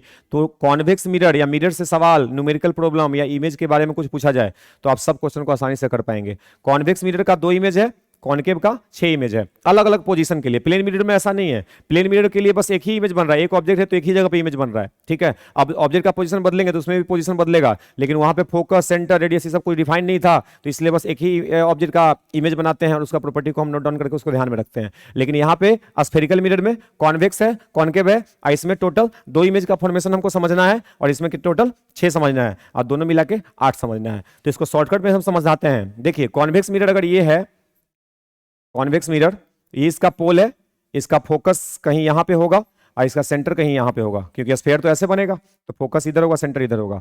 पहला जो इसका इमेज बनेगा, तो इसमें ऑब्जेक्ट को मान लेना है इनफाइनाइट पे। कहां पे मान लेना है, इनफाइनाइट पे। ऑब्जेक्ट इनफाइनाइट पे रखा हुआ है तो पूछा जाएगा कि बताइए इमेज कहां बनेगा। तो इनफाइनाइट पे ऑब्जेक्ट है तो लाइट पैरेलल लाते हैं। किसी भी ऑब्जेक्ट का इमेज बनाना है तो कम से कम 2 रे को लाना पड़ेगा, तभी इमेज बनेगा। एक रे से इमेज का फॉर्मेशन नहीं हो पाएगा। तो ये भी जरूरी चीज है कि किसी भी ऑब्जेक्ट का इमेज बनाने के लिए कम से कम एटलीस्ट कितना रे का रिक्वायरमेंट है, तो 2 रे का। हम यहां से 2 रे को पैरेलल ला रहे हैं। पैरेलल का सिंबल क्या है, इसका मीनिंग क्या है, जब भी लाइट पैरेलल आ रहा है इसका मतलब वो इनफाइनाइट से आ रहा है, ठीक है। तो 2 लाइट पैरेलल आया, जो पोल से लाइट गया है वो सीधा सीधा यहीं से रिफ्लेक्ट होकर वापस चला जाएगा, ठीक है। ये रंगा हुआ है ना, मिरर है, तो वो इधर तो निकलने वाला है नहीं। इसको अगर हम पीछे की ओर बढ़ाएं, जो रिफ्लेक्टेड रे है, तो ध्यान देखिए हम अलग कलर से दिखाते हैं। जो यहां से रिफ्लेक्ट किया लाइट, ये जो प्रिंसिपल एक्सिस पे आया था, इसको हम पीछे की ओर बढ़ाएं तो इसी प्रिंसिपल एक्सिस पे हम पीछे की ओर दिखा सकते हैं कि अगर इधर जाता तो स्ट्रेट लाइन में जाता, ठीक है। दूसरा देखिएगा, यहां से जो लाइट है ये वाला, ये रिफ्लेक्ट करके इधर जाएगा, ठीक है। इसको अगर हम देखेंगे रिफ्लेक्टेड रे, तो ये रिफ्लेक्टेड रे इधर, एक इधर, ये दोनों कहीं इंटरसेक्ट करने वाला है नहीं। अब बिना इंटरसेक्शन के इमेज बनेगा नहीं। तो अगर हम देखें पीछे की ओर बढ़ाने पे कहीं पे इंटरसेक्ट करने वाला है क्या, तो देखिए पीछे से अगर इसको हम बढ़ाएं तो किसी पॉइंट पे इंटरसेक्ट कर रहा है। जहां पे इंटरसेक्ट कर रहा है वही इसका फोकस है, वही क्या है, इसका फोकस है। तो इमेज कहां बन रहा है, फोकस पे। तो कॉन्वेक्स मिरर का पहला इमेज आपको दिख रहा है कि पहला इमेज कहां बन रहा है, ऑब्जेक्ट रहेगा इनफाइनाइट पे, तो इमेज कहां बनेगा, फोकस पे। ये इसका पहला इंफॉर्मेशन है, मात्र 2 कोई बनेगा ही। तो पहला आपको दिख रहा है, दूसरा भी यहीं पे देख लेते हैं। अगर ये मिरर है और ये इसका पोल है, तो ऑब्जेक्ट को रखा जाएगा कहां, इनफाइनाइट और पोल के बीच में कहीं भी। इनफाइनाइट और पोल के बीच में कहीं भी आप रख दीजिए, जो इमेज बनेगा उसको समझते हैं। तो इसके लिए भी 2 रे का हमको जरूरत है। एक रे को हम सीधा सीधा ले गए और दूसरा को हम ले जाते हैं पोल से। तो जो सीधा सीधा ले गए, ये प्रिंसिपल एक्सिस के पैरेलल है ना, तो प्रिंसिपल एक्सिस को जो पैरेलल लाइट आता है वो रिफ्लेक्शन के बाद कहां से जाता है, तो फोकस से जाता है। तो इसका फोकस पॉइंट है। और यहां से जो आया हो, तो जितना एंगल बना के आया, ये इसके लिए प्रिंसिपल एक्सिस नॉर्मल का काम कर रहा है, क्योंकि ये सेंटर से पास हो रहा है ना। तो जितना एंगल बना के आ रहा है, मान लीजिए आई, उतना ही एंगल बना के वापस भी जाएगा। ये भी कितना होगा, आई। इसको अगर हम पीछे की ओर बढ़ाएं तो देखिए दोनों रिफ्लेक्टेड है, ये वाला और ये वाला। इधर हमको लग रहा है कि मिलेगा, जहां मिलेगा वहीं पे इमेज का फॉर्मेशन देगा। तो देखिए कंप्लीट हो गया। कॉन्वेक्स मिरर से कितना इमेज बनेगा, 2। दोनों इमेज कैसा है, रियल या वर्चुअल, तो दोनों इमेज वर्चुअल है। जो दोनों इमेज बना है वो कैसा है, वर्चुअल। तो ये आपको याद रखना है, ठीक है। कॉन्वेक्स मिरर से कितना इमेज बनना है, 2, और दोनों कैसा बनेगा, वर्चुअल बनेगा। दोनों कैसा बनेगा, वर्चुअल बनेगा। साइज देख लीजिए, इसका साइज तो एकदम पॉइंट है और इसका साइज थोड़ा दिख रहा है, लेकिन ऑब्जेक्ट के कंपेयर में छोटा है। तो हम बोले वर्चुअल है, स्मॉल है। वर्चुअल और स्मॉल बनेगा, छोटा बनेगा। इसके लिए हम बोल सकते हैं वेरी स्मॉल, इसके हम बोल सकते हैं स्मॉल। तो कॉन्वेक्स मिरर में 2 इमेज बनता है, दोनों वर्चुअल होता है, दोनों स्मॉल होता है। अब वर्चुअल है, वर्चुअल के साथ साथ ध्यान रखिएगा इरेक्ट होता है। इरेक्ट का मतलब सीधा। दोनों इमेज कैसा बनेगा, सीधा। तो प्रॉपर्टी आपको समझ में आ गया होगा, बहुत आसान है, जो कि बेसिक है, आपको आना चाहिए। तो कॉन्वेक्स मिरर से 2 इमेज देख लिए। इसके बाद हम देखते हैं कॉनकेव का। तो कॉनकेव का यहां पे देख लीजिए, कॉनकेव मिरर ये होता है, ये इसका प्रिंसिपल एक्सिस है। इसमें भी शुरुआत कहां से करिएगा, ऑब्जेक्ट को इनफाइनाइट से शुरू कीजिएगा। तो ऑब्जेक्ट मान लीजिए कि इनफाइनाइट पे रखा गया है, तो 2 रे चाहिए। एक रे को यहां से ले गए, टकरा के वापस आ जाएगा। दूसरा रे जो पैरेलल जाता है वो फोकस से जाता है, इसका फोकस इधर होगा, क्योंकि इसका गोला ऐसा बनेगा ना, स्फेयर। तो सेंटर फोकस सब इस तरफ से है। तो जो पैरेलल लाइट हम इंसिडेंट करवाए मिरर से रिफ्लेक्शन के पास, जी रिफ्लेक्शन के बाद प्रिंसिपल एक्सिस जिस पॉइंट से जा रहा है इसी का नाम फोकस होता है, ये इसका डेफिनेशन है, ठीक है। तो फोकस से गया, ये वाला जो लाइट पैरेलल गया था प्रिंसिपल एक्सिस पे ही गया था, तो वो रिफ्लेक्शन के बाद इसी से पास हो जाएगा, तो दोनों यहीं पे कटा ना, तो यहाँ पे भी इमेज कहाँ बना, फोकस पे। तो देखिए याद करना भी आसान है, कॉन्वेक्स में अगर ऑब्जेक्ट इनफाइनाइट पे तो इमेज फोकस पे, कॉनकेव में ऑब्जेक्ट इनफाइनाइट पे तो भी इमेज कहाँ, फोकस पे। तो दोनों पे क्लियर है, सिमिलर है कि दोनों में अगर इनफाइनाइट पे ऑब्जेक्ट रहेगा तो इमेज कहाँ बनेगा, फोकस पे। अंतर क्या है कि इसका जो इमेज है वो रियल है, ये रियल इमेज फॉर्म किया है, क्योंकि लाइट जो रिफ्लेक्ट हुआ है वो सही में इंटरसेक्ट किया है। यहां पे बताइए तो लाइट सही में इंटरसेक्ट किया था, नहीं, एक इस पाथ पे गया था, एक इस पाथ पे गया था, तो सही में कहां कट रहा है, नहीं कट रहा है। तो पीछे की ओर बढ़ा के देखे थे तो ये वर्चुअल इंटरसेक्शन है ना, इसलिए हम क्या बोलेंगे कि यहाँ पे इमेज कैसा बना था, वर्चुअल, लेकिन यहाँ पे इंटरसेक्शन रियल है, तो यहाँ पे क्या बोलेंगे कि रियल इमेज बनेगा। पहला चीज क्लियर हो गया। अब इसका साइज देख लीजिए, साइज क्या है, वेरी स्मॉल है। इसके बाद क्या कीजिएगा कि इसको स्टेप बाय स्टेप आगे बढ़ाइएगा। स्टेप बाय स्टेप आगे कैसे बढ़ाना है, देखिए हम इसको मिटा देते हैं, आपके पास वीडियो में रिकॉर्ड हो चुका है तो आप इसको बैक करके भी देख सकते हैं। देखिए अगर सेकंड का बात किया जाए तो ये हमारा कॉनकेव मिरर है। अब इनफाइनाइट से आगे बढ़ेंगे, यहाँ पे इसका सेंटर होगा, कहीं पे इसका फोकस होगा, तो इनफाइनाइट के बाद जो ऑब्जेक्ट का पोजीशन होगा ना वो इनफाइनाइट और सेंटर के बीच में होगा, ठीक है। फिर से इसका हम इमेज बनाएंगे, दो रे लेके यहां से निकालेंगे, रिफ्लेक्शन पॉइंट को देखेंगे कहां पे इंटरसेक्ट किया, रिफ्लेक्शन जो रिफ्लेक्टेड जो रे है जहां पे इंटरसेक्ट करेगा वहीं पे उसका इमेज का फॉर्मेशन होगा। तो आपको हम याद कराते हैं, स्टेप बाय स्टेप आगे बढ़ना है। तो देखिए हम एक टेबल बना के आपको समझाते हैं कैसे इसको याद रखना है शॉर्टकट में। सपोज कीजिए,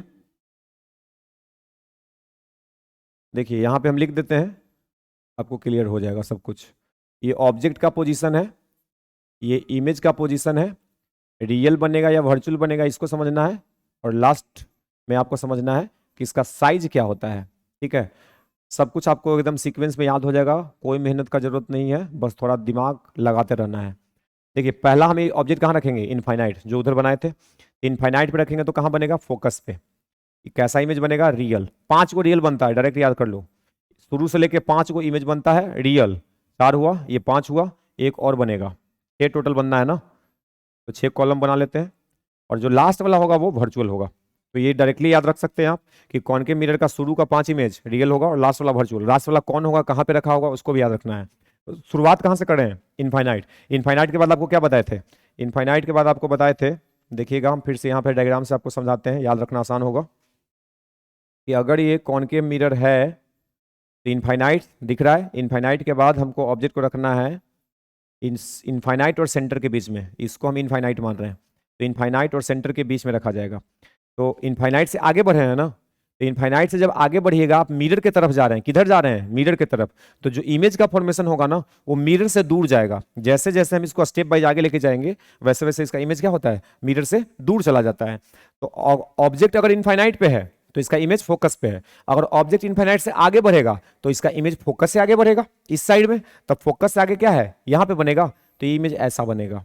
कहां पे बनेगा, फोकस से आगे। तो फोकस से आगे इसको क्या बोलेंगे, इसका पोजीशन क्या है, तो बोलेंगे सेंटर और फोकस के बीच में। तो इसको हम क्या लिखेंगे, जब इनफाइनाइट और सेंटर के बीच में रखा जाएगा तो जो इमेज बनेगा वो फोकस और सेंटर के बीच में बनेगा, ये भी रियल ही बनेगा, ठीक है।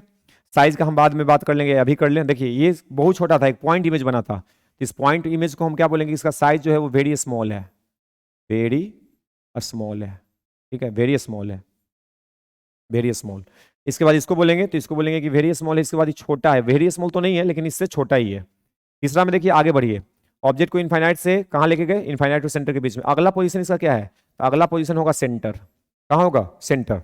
तो अगर ऑब्जेक्ट सेंटर पे जाएगा तो इसका इमेज भी कहां बनेगा, सेंटर पे, और सेंटर पे यहां पे होगा। देखिए अगला स्टेप इमेज का भी कहां जा रहा है, सेंटर पे ना, तो ऑब्जेक्ट अगर सेंटर तो इमेज भी सेंटर, ये भी रियल होगा। साइज इसका इक्वल हो जाएगा, बराबर साइज का बनेगा, जितना बड़ा ऑब्जेक्ट उतना बड़ा इमेज।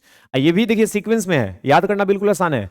शुरुआत कहां से करना, वेरी स्मॉल, बहुत छोटा, बहुत छोटा के बाद छोटा, स्मॉल, स्मॉल मतलब छोटा, उसके बाद इक्वल, बहुत छोटा, छोटा, छोटा के बाद इक्वल, इक्वल के बाद क्या होगा, बड़ा। तो हमको दिख रहा है कि इक्वल के बाद क्या होगा, लार्ज, बड़ा हो गया, बड़ा के बाद क्या आएगा, बहुत बड़ा, तो इसको क्या लिखेंगे, वेरी लार्ज, ठीक है। सीक्वेंस में 5 याद हो गया, 5 का हम अभी बता रहे हैं, 5 का छठा लास्ट में बता देंगे, तो ये भी याद करना आसान हो गया। 5 को रियल बनता है, क्लियर। साइज क्या होता है, तो शुरुआत कहां से होता है, very small, small, equal, large और वेरी लार्ज। और शुरुआत कहां से है, तो ऑब्जेक्ट इनफाइनाइट से, इनफाइनाइट के बाद इनफाइनाइट और सेंटर, उसके बाद सेंटर, सेंटर पे ऑब्जेक्ट को रख दे, इसके बाद कहां रखेंगे, सेंटर और फोकस के बीच में, यहां पे आएगा, तो इमेज कहां जाएगा, सेंटर से आगे इधर आ जाएगा। तो यहां पे दिख रहा है कि ऑब्जेक्ट कहाँ रखेंगे, सेंटर और फोकस के बीच में, तो इसका इमेज कहाँ जाएगा, तो सेंटर और इनफाइनाइट के बीच में। ठीक है, कैसा होगा, रियल होगा। इमेज कैसा, साइज कैसा होगा, लार्ज। इसके बाद कहाँ रखेंगे, इसके बाद आएगा फोकस, तो अगला पोजीशन है फोकस, फोकस पे रखेंगे तो कहाँ बनेगा, इनफाइनाइट पे। ये भी रियल होगा लेकिन बहुत बड़ा होगा। अब इसमें देखो, इसमें भी याद करना आसान है, इनफाइनाइट से शुरू किए तो कहां पे इमेज बना, फोकस पे। इनफाइनाइट और सेंटर के बीच में तो फोकस और सेंटर के बीच में, सेंटर पे तो सेंटर पे। ये सीक्वेंस में आगे बढ़ रहे हैं, इमेज उसका सीक्वेंस में आगे बढ़ रहा है। इसका देखिए अब यहां से उल्टा, सेंटर से आगे बढ़ेंगे तो सेंटर और फोकस के बीच में रखेंगे ऑब्जेक्ट को, सेंटर और फोकस के बीच में ये वाला है, तो जो इमेज बन रहा है कहां बन रहा है, सेंटर और इनफाइनाइट के बीच में। रिलेशन समझिए, इनफाइनाइट और सेंटर के बीच में तो इमेज फोकस और सेंटर के बीच में, जब ऑब्जेक्ट फोकस और सेंटर के बीच में तो इमेज सेंटर और इनफाइनाइट के बीच में, रिवर्स है ना। उसके बाद इनफाइनाइट पे ऑब्जेक्ट तो इमेज फोकस पे, यहां पे ऑब्जेक्ट फोकस पे तो इमेज इनफाइनाइट पे। तो इसको अगर ढंग से अगर आप देख लीजिएगा ना कि कैसे हो रहा है, तो आपको परमानेंटली दिमाग में सेट हो जाएगा कि कैसे हो रहा है। ठीक है, छठा ही में समझते हैं, ये इसका पोल है। अगर ऑब्जेक्ट फोकस और पोल के बीच में आया, अगर ऑब्जेक्ट फोकस और पोल के बीच में आया तो इसका जो इमेज बनेगा ना वो बिहाइंड द मिरर बन जाएगा। कहां बनेगा, बिहाइंड द मिरर। अब मिरर के पीछे जो दुनिया होता है इसको हम बोलते हैं वर्चुअल वर्ल्ड। क्या बोलते हैं, वर्चुअल वर्ल्ड। मतलब इसमें दिखाई तो आपको देता है कि जो आगे हम रख रहे हैं वो पीछे दिख रहा है, लेकिन पीछे सही में होता है क्या, नहीं होता है, इसलिए हम क्या बोलते हैं, वर्चुअल। अब वर्चुअल वर्ल्ड में अगर कुछ भी आपको दिख रहा है, hello hello hello, virtual world में अगर आपको कुछ दिख रहा है तो वो जो उसका आप बोलेंगे नेचर कैसा है, तो हम क्या बोलेंगे कि इसका नेचर भी क्या होगा, वर्चुअल। तो लास्ट का इमेज है फोकस और पोल के बीच में। अगर फोकस और पोल के बीच में रखेंगे तो जो इमेज बनेगा वो बिहाइंड द मिरर बनेगा। कहां बनेगा, बिहाइंड द मिरर बनेगा। ठीक है, इमेज कैसा होगा, वर्चुअल होगा। और साइज पूछा जाए तो साइज इसका लार्जर होगा। ठीक है, साइज कैसा होगा, लार्जर मतलब बड़ा होगा। तो आप इसको थोड़ा सा केयरफुली, आपको अगर आता है तो सही है, नहीं आता है तो इसको अच्छे से एक बार देख लो। इमेज का इंफॉर्मेशन आपको क्लियरली दे दिया गया है। इसके आगे बढ़ते हैं। स्फेरिकल मिरर क्लियर हो गया, प्लेन मिरर क्लियर हो गया। इस पे तो सवाल बनेगा, स्फेरिकल मिरर से जो सवाल बनेगा, स्फेरिकल मिरर से जो क्वेश्चन बनते हैं वो एक तो बनता है किस पे, जो जनरली आपको बोर्ड की एग्जाम में दिखता है कि कौन मिरर से कैसा इमेज बनेगा। तो सब इंफॉर्मेशन आपको दिया गया, सेट प्रैक्टिस आपको कराएंगे, उसमें आप इसको तैयारी करके रखिएगा, आप उसका आंसर दीजिएगा। ठीक है ना। स्फेरिकल मिरर में न्यूमेरिकल प्रॉब्लम छोटा छोटा आएगा, छोटा छोटा क्वेश्चन बनता है, वो क्वेश्चन कैसे बनाएंगे। तो स्फेरिकल मिरर से रिलेटेड 3 गो फॉर्मूला आपको याद रखना है, बस 3 फॉर्मूला। ये 3 फॉर्मूला लगाइए, सब क्वेश्चन सॉल्व हो जाएगा। पहला फॉर्मूला क्या है कि स्फेरिकल मिरर अगर ये है ना, इसका हम एक पार्ट या 2 पार्ट बना लेते हैं, इस बीच से मिटा दिए, मतलब कट कर दिए, इसको इधर से रंग दीजिए, इसको इधर से रंग दीजिए, तो दोनों स्फेरिकल मिरर आपके पास है। इसका नाम क्या है, कॉन्वेक्स, और इसका नाम क्या है, कॉनकेव। ठीक है, इसका ई पॉइंट क्या कहलाता है, पोल। यहां पे क्या होता है, फोकस, और यहां पे क्या है, सेंटर। इसका ई पॉइंट क्या कहलाएगा, सेंटर। ये क्या होगा, फोकस, और ये क्या होगा, पोल। ठीक है, पहला को इसका फॉर्मूला जो हमको न्यूमेरिकल बनाने में हेल्प करेगा वो क्या है, देखिए पोल से सेंटर के बीच का डिस्टेंस को हम बोलते थे रेडियस ऑफ कर्वेचर। अब पोल से फोकस के बीच का जो डिस्टेंस था इसको बोलते थे फोकल लेंथ। तो एफ और आर में एक रिलेशन है जो कि डिराइव भी हमको करना होता है, लेकिन 12th की क्लास में डेरिवेशन नहीं आएगा। ठीक है, डेरिवेशन नहीं आएगा, डायरेक्ट आपको फॉर्मूला का यूज आएगा। तो एफ और आर में रिलेशन क्या है, तो एफ का जो वैल्यू होता है वो रेडियस के ठीक आधा होता है। ठीक है, ये जो लेंथ दिख रहे हैं ना, ये वाला लेंथ फोकस तक, ये लेंथ ये रेडियस का ठीक आधा है। मतलब हम कह सकते हैं कि पोल और सेंटर के ठीक बीच वाला पॉइंट कौन होता है, फोकस होता है। तो पहला फॉर्मूला क्या मिला, f equal to R by 2। ये सिंपल सा फॉर्मूला है। दूसरा फॉर्मूला है कि इसमें ऑब्जेक्ट डिस्टेंस, जैसे इसके सामने अगर हम ऑब्जेक्ट रख दें, इसके सामने के ऑब्जेक्ट रखते हैं, तो ऑब्जेक्ट का जो पोल से डिस्टेंस होगा, पोल से जो ऑब्जेक्ट का डिस्टेंस होगा, डिस्टेंस नापना कहां से है, पोल से। इसके अलावा कहीं से आप मेजर नहीं कीजिएगा गलत हो जाएगा। उसके लिए आपको साइन कन्वेंशन इसके बाद आपको बताएंगे। तो पोल से जो ऑब्जेक्ट का डिस्टेंस होगा हम उसको ऑब्जेक्ट डिस्टेंस बोलते हैं, उसको डिनोट करते हैं यू से। अब मान लीजिए इसका इमेज इधर बन रहा है, मान लेते हैं, तो जो इमेज का डिस्टेंस होगा पोल से इसको बोलते हैं वी से, डिनोट करते हैं। ऑब्जेक्ट डिस्टेंस, इमेज डिस्टेंस और फोकल लेंथ में एक रिलेशन लाया गया है जिसको हम बोलते हैं मिरर फॉर्मूला। और उसका फॉर्मूला क्या होता है, 1/f equal to 1/u plus 1/v। ठीक है, ये सेकंड फॉर्मूला है जो आपको मिरर का न्यूमेरिकल सोल्व करने में हेल्प करेगा। तीसरा जो है इसका मैग्निफिकेशन होता है।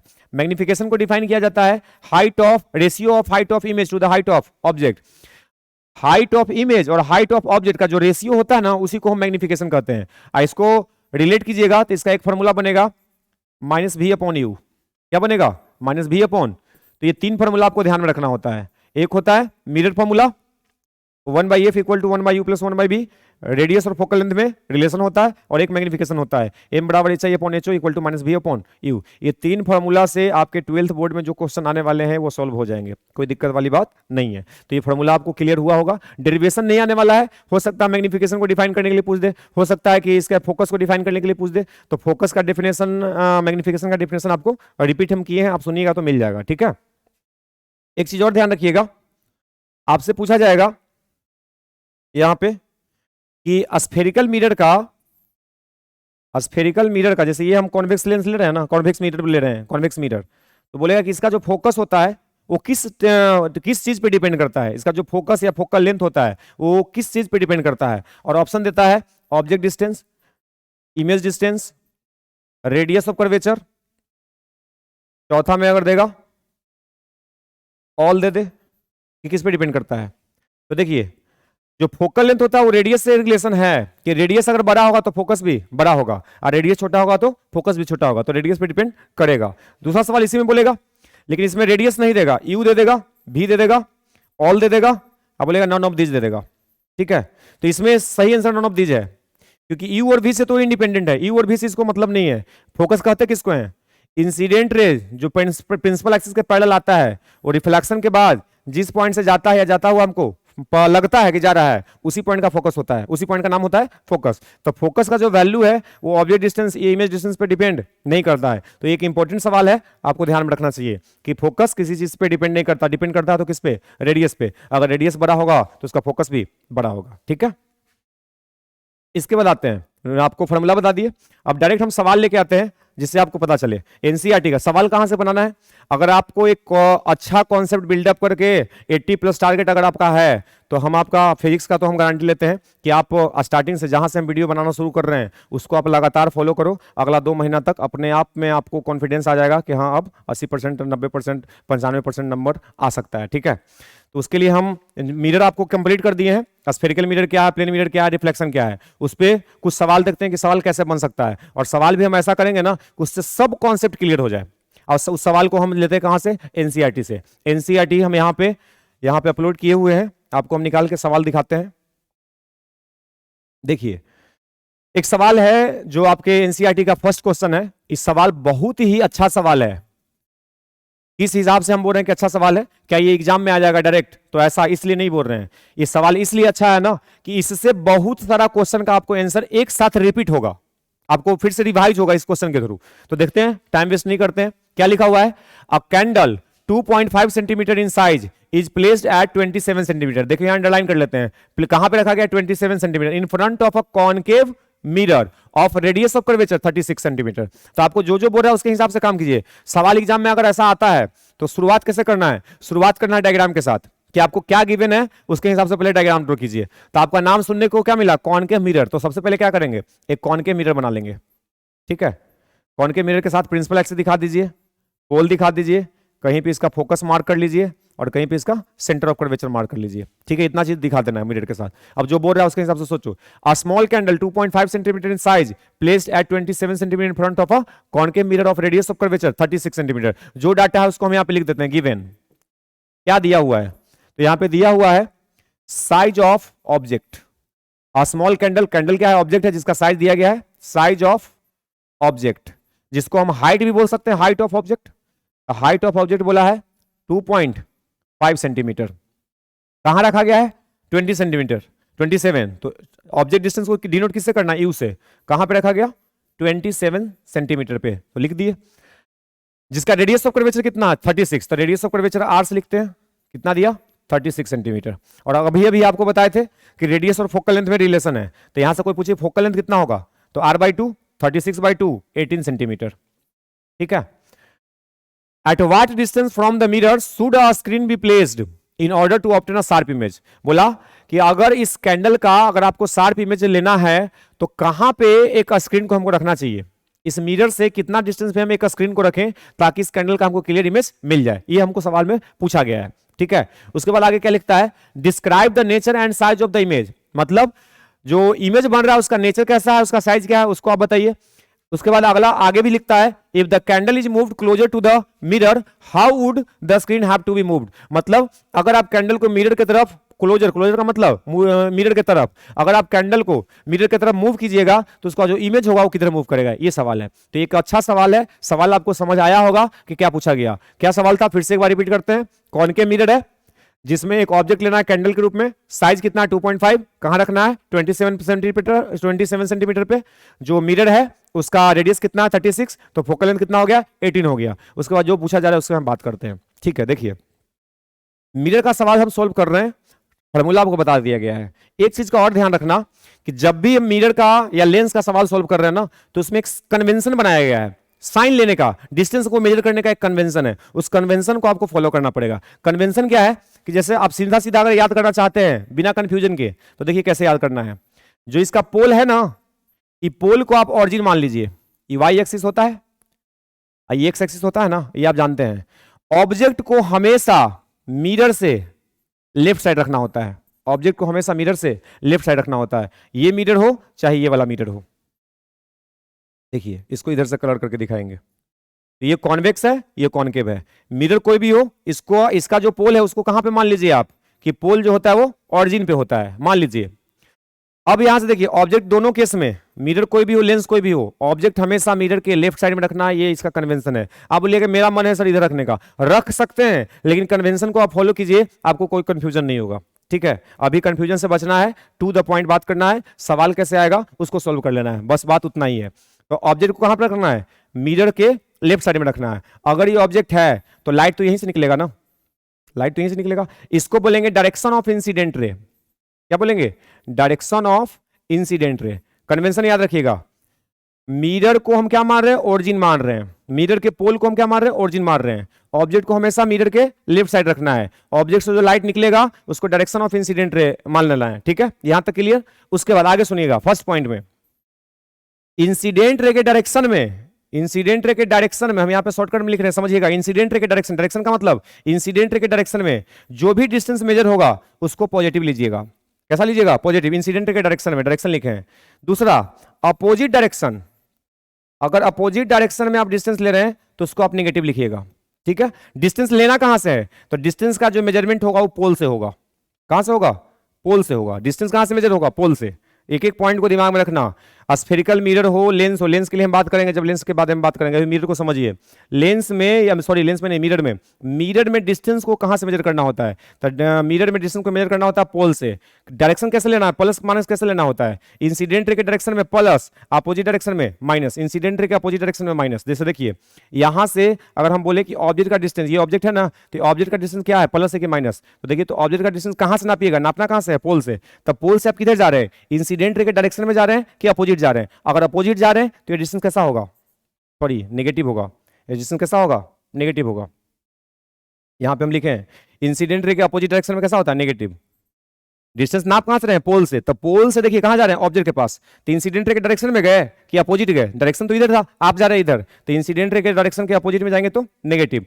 अगर मान लीजिए कि इसका इमेज इधर बना होगा, मान लीजिए कि इमेज है, तो कोई बोलेगा बताइए इमेज का जो डिस्टेंस है ये वाला, ये कैसा है, तो इमेज का डिस्टेंस आप किधर जा रहे हैं, पोल से नापना है। पोल से जो इमेज का डिस्टेंस है वो कहलाएगा क्या, इमेज डिस्टेंस भी।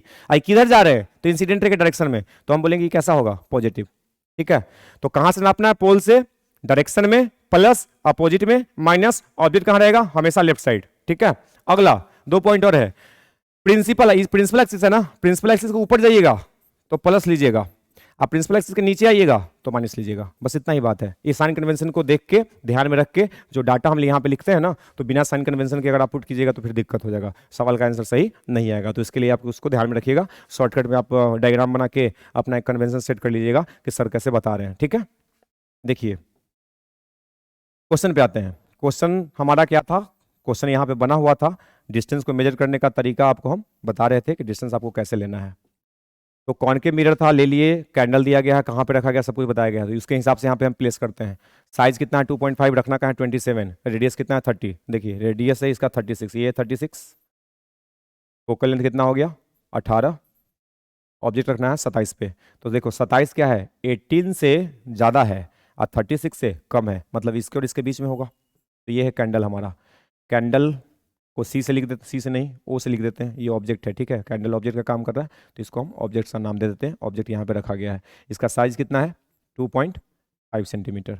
अब बोला गया है कि इसका at what distance from the mirror should a screen, मतलब मिरर से कितना डिस्टेंस पे एक स्क्रीन को रखा जाए कि इसका शार्प इमेज, क्या लिखा है, in order to obtain a sharp image, इसका शार्प इमेज हमको मिल जाए। तो हम जहाँ पे इसका इमेज बनेगा वहीं पे ना स्क्रीन को हमको रखना चाहिए। जहाँ पे इमेज बन रहा है वहीं पे स्क्रीन रख दें तो उस पर हमको उसको क्लियर इमेज मिल जाएगा। अगर वो डिस्टेंस जहाँ पे इमेज बन रहा है उससे स्क्रीन को आगे रख दीजिए या उससे आपको पीछे रख दीजिए तो क्लियर इमेज तो नहीं मिलेगा।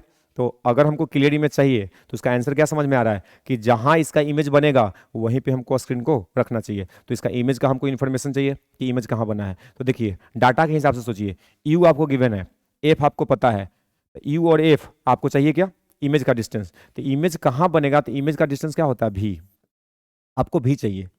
तो यू एफ और भी में अभी अभी तो रिलेशन देखे थे, तीन ही तो फॉर्मूला था, तो हम क्या कर लेते हैं, using metre formula, using mirror formula. Mirror formula क्या होता है, 1/f equal to 1/u plus 1/v। ध्यान रखना जो भी वैल्यू यहाँ पे पुट होगा according to sign convention, sign convention हम इधर लगा देते हैं। बताइए हाइट ऑफ ऑब्जेक्ट प्लस के माइनस प्रिंसिपल एक्सिस के ऊपर प्लस डिस्टेंस ऑफ ऑब्जेक्ट, तो डिस्टेंस ऑफ ऑब्जेक्ट बताइए, प्रिंस ये इंसिडेंट रे ये वाला होगा, तो इंसिडेंट रे के डायरेक्शन में जा रहे हैं, इधर जा रहे हैं कि इधर जा रहे हैं, तो इंसिडेंट रे का डायरेक्शन इधर है और डिस्टेंस नापते कहाँ से, पोल से, तो पोल से जाएंगे इधर ना ऑब्जेक्ट के पास यू को लेने के लिए। तो यू बताइए इंसिडेंट रे के डायरेक्शन में हुआ कि अपोजिट हुआ, तो दिख रहा है कि अपोजिट हुआ, अपोजिट हुआ तो माइनस। रेडियस ऑफ कर्वेचर इधर होगा, ये भी अपोजिट माइनस। फोकल लेंथ ये भी अपोजिट, ये भी क्या माइनस।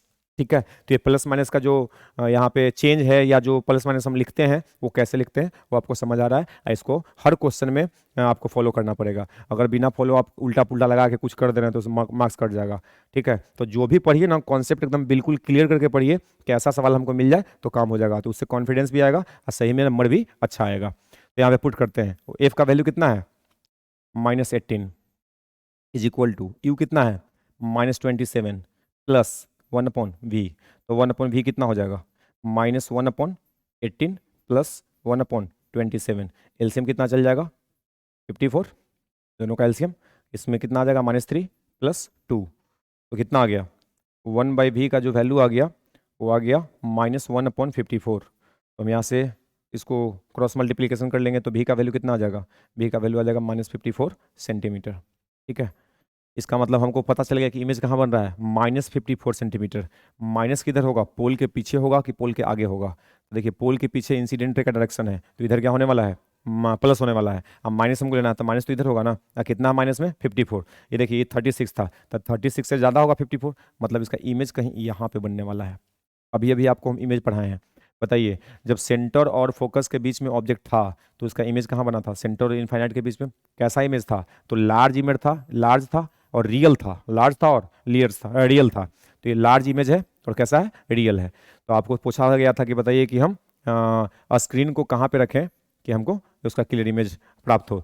तो हम उसको क्या बोल देंगे कि लिख सकते हैं यहाँ के, इसके बाद नीचे लिखिएगा टू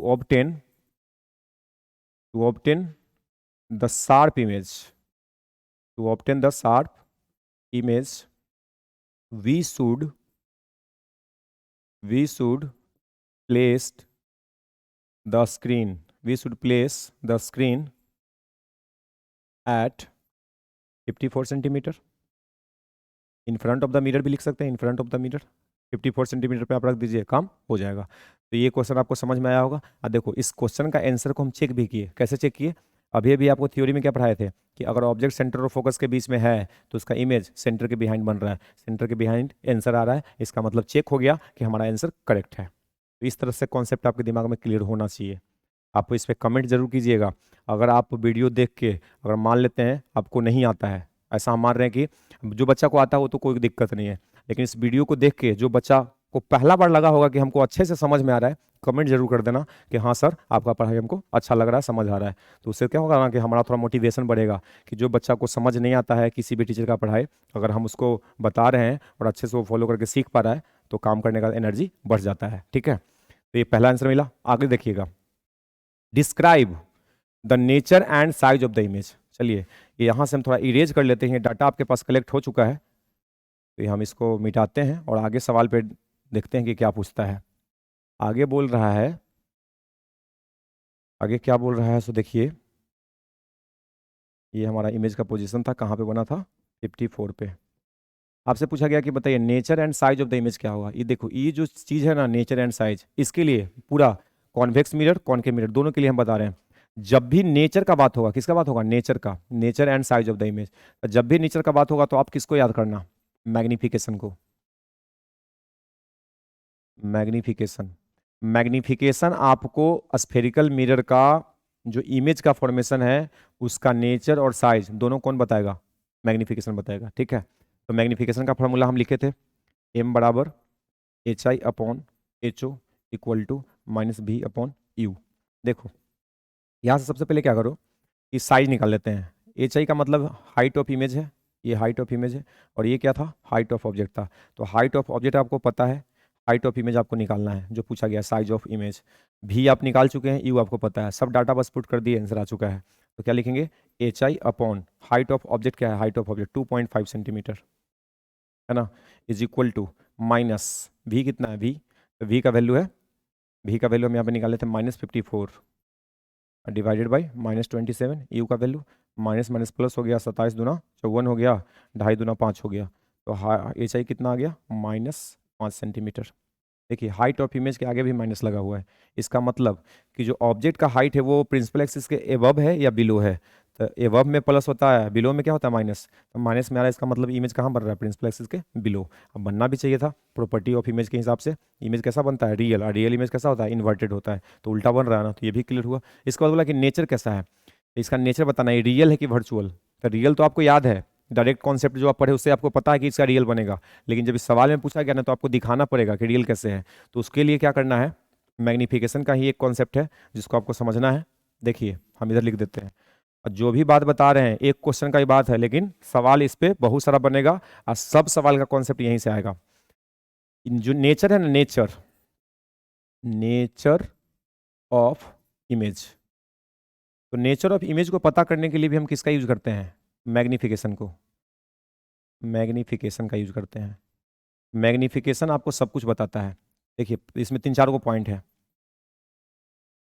बिल्कुल आसान पॉइंट है, एक बार में आपको याद हो जाएगा। एक 5वां पॉइंट यहाँ लिख देंगे।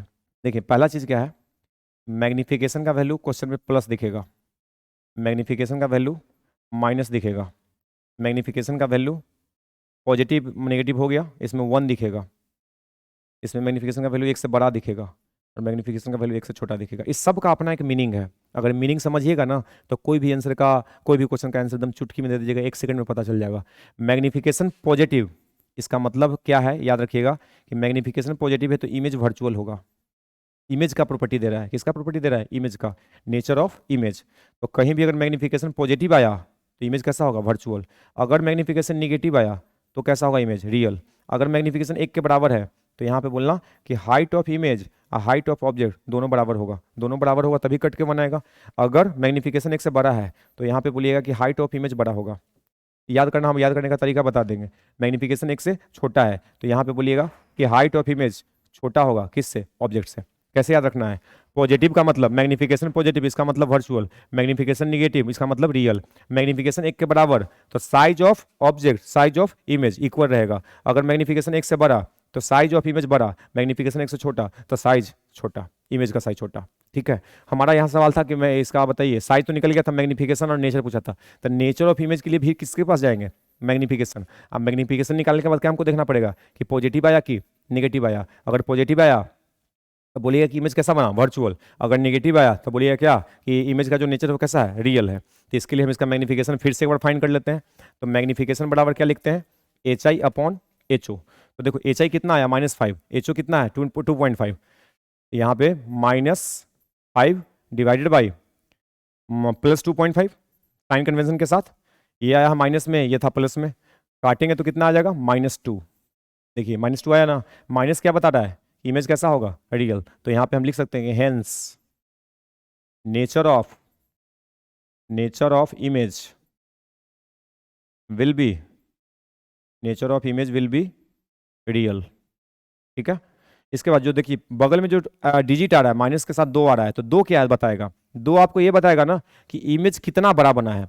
यहाँ पे जितना डिजिट आएगा 2 आया तो इसका मतलब डबल, 2 का मतलब डबल। अगर यहाँ पे आता -3 तो हम बोलते हैं ट्रिपल साइज का बना है। अगर आता 4 तो हम बोलते हैं फोर्थ टाइम लार्जर। ठीक है, क्लियर? ये क्वेश्चन हम उम्मीद करते हैं कि आपको समझ आया होगा। लास्ट स्टेप इसका देख लीजिए, क्या लिख रहा है? If the candle is moved closer to the mirror how would the screen have to move. मतलब कि अगर